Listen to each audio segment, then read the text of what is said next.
Hey everyone, Night Falcon 15 here.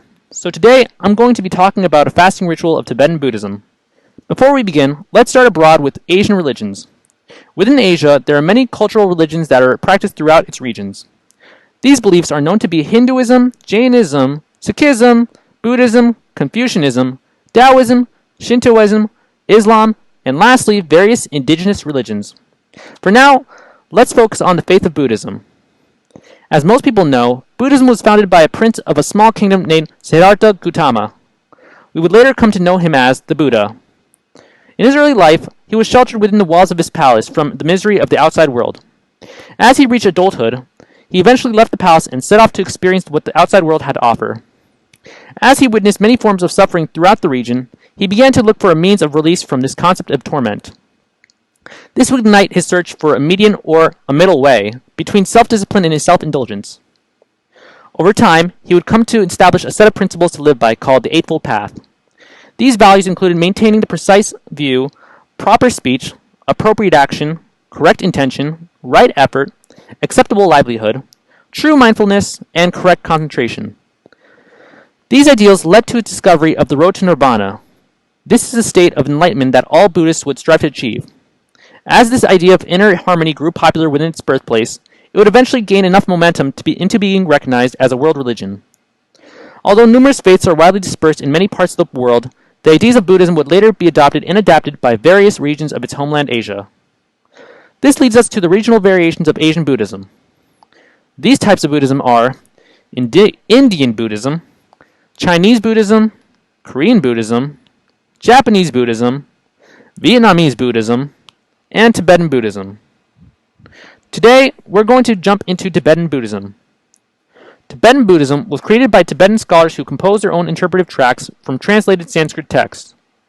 As translating messages from one language to another is no easy task, transferring the ideas of the original message can't always be done successfully. Some of the messages won't be interpreted the way they were intended. From the ideas these scholars were able to comprehend, they built their faith around Vajrayana practices.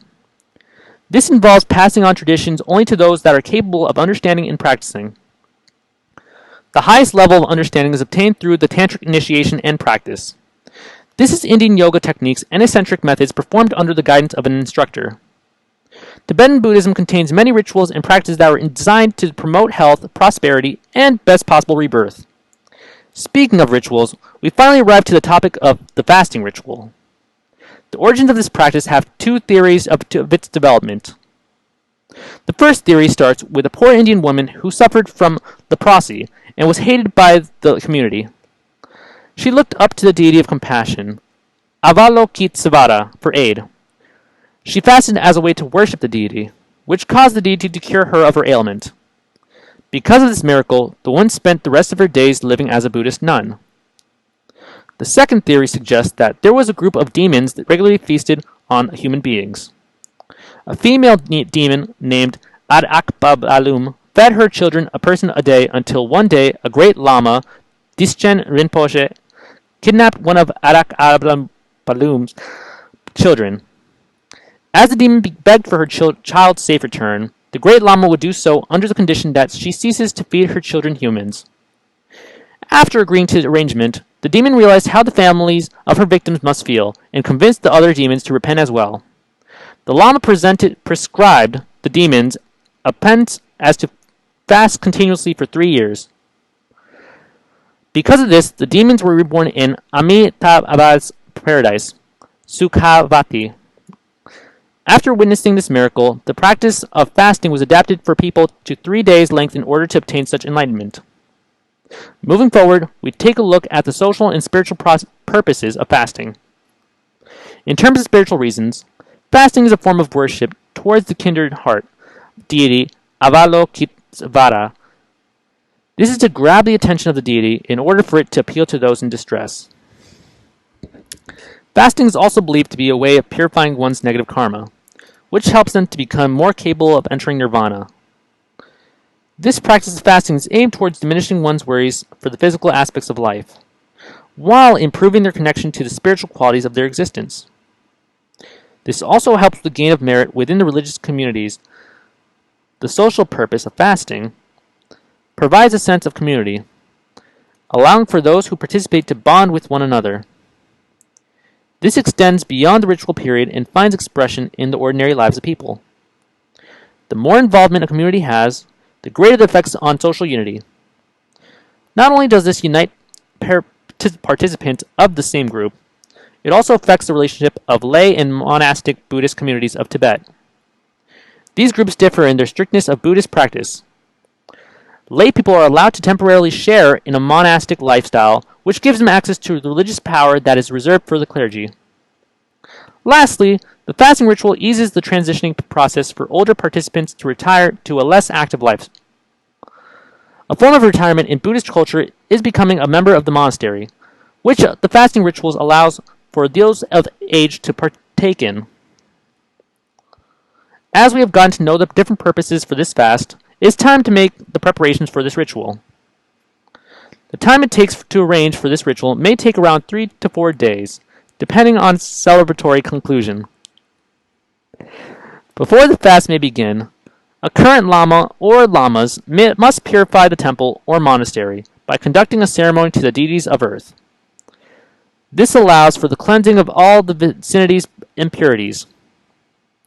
Next, the participants of the fast will gather at this site under a new moon or a full moon and observe 8 vows of no killing, no stealing, no lying, no sexual activity, no use of intoxicants, no eating after noon, no entertainment / ornamentation, and no placing yourself above others.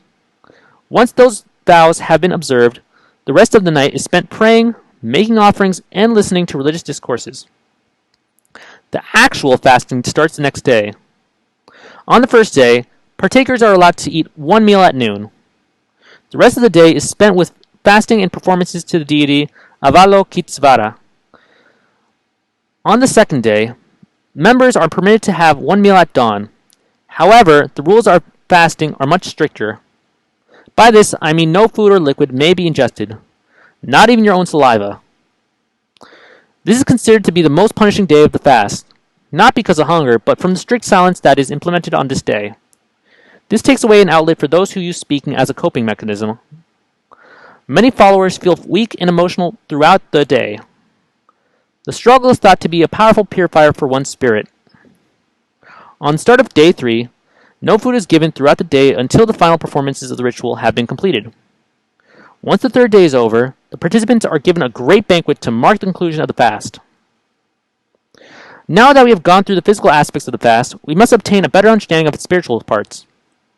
In Buddhism ideology, it is assumed that throughout our many past lives, we have accumulated many seeds of negativity, birthed from the actions of our greed, ignorance, and anger.